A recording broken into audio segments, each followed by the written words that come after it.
Воспитанники отделения футбола спортшколы Олимпийского резерва готовятся к участию в межобластном детско-юношеском турнире «Золотая осень-2014». В рамках подготовки спортсмены провели 2 встречи с курскими командами «Семь» и «Авангард».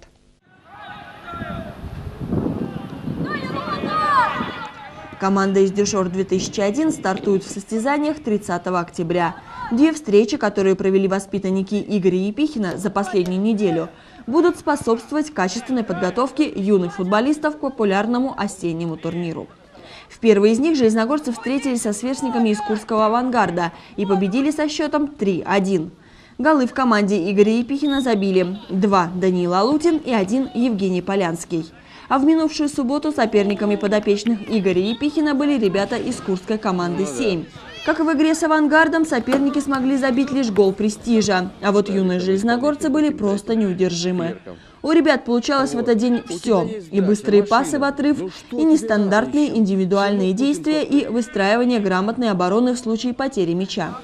Надежно обороняли ворота железногорцев Артем Безруков и Даниил Сенин.